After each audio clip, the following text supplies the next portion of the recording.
আসসালামু আলাইকুম। আশা করি সবাই ভালো আছেন। প্রতিদিনের মতো আজকেও নতুন রেসিপি নিয়ে হাজির হয়ে গেলাম।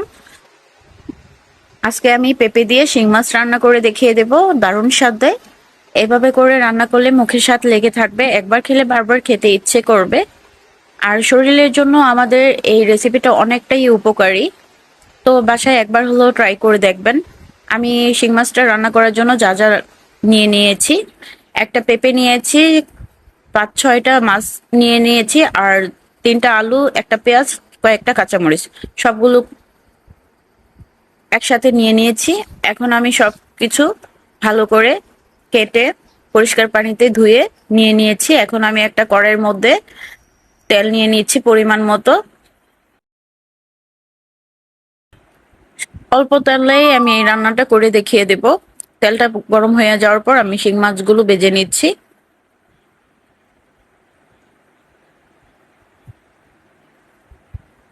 সুন্দর করে শিং মাছগুলো ভেজে নিতে হবে। এভাবে করে রান্না করলে বাসায় সবাই আপনার প্রশংসা করতে বাধ্য হবে।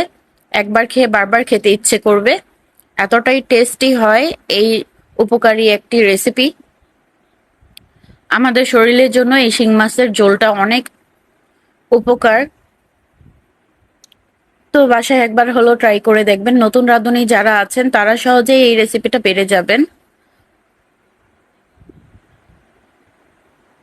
তো শিং মাছগুলো ভাজা শেষ পর্যায়ে এখন আমি তুলে নিচ্ছি। বেশি ভাজা যাবে না, হালকা ভেজে নিতে হবে। তো একই তেলে আমি পেঁয়াজ কুচি দিয়ে দিচ্ছি। পেঁয়াজটা হালকা বাদামি করে ভেজে নিচ্ছি।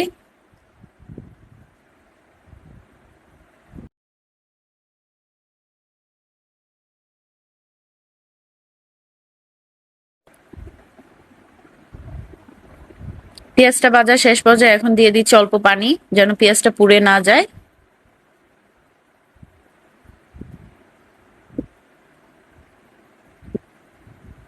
এখন স্বাদ মতো লবণ দিয়ে দিচ্ছি, আর দিয়ে দিচ্ছি হলুদ গুঁড়ো। আমি 2 চা চামচ হলুদ গুঁড়ো দিয়ে দিয়েছি। আর মরিচ গুঁড়ো 2 চামচ মরিচ গুঁড়ো। জালটা যার যার ইচ্ছে মতো দিয়ে নেবেন। এখন আমি সবগুলো মশলা একসাথে কষিয়ে নিচ্ছি। এখানে আমি ভালো করে কষিয়ে নিতে হবে। কষানো শেষ পর্যায়ে তেলটা উপরে বেশি উঠেছে, দেখতেই পাচ্ছেন। এই পর্যায়ে আমি সবগুলো পেঁপে আর আলু দিয়ে দিচ্ছি। এখন পেঁপে আর আলু ভালো করে কষিয়ে নেব। ভালো করে নেড়ে চেড়ে পেঁপে আর আলু কষিয়ে নিচ্ছি। কষানো শেষ পর্যায়ে এখন আমি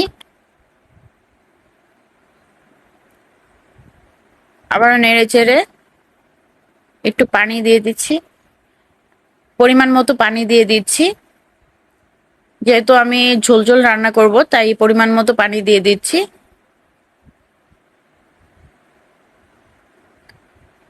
এখন আমি মাছগুলো দিয়ে দিচ্ছি।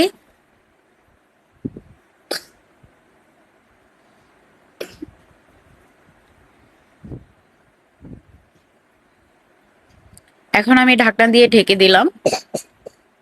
তো ঢাকনাটা তুলে আবারও নেড়ে চেড়ে দিচ্ছি।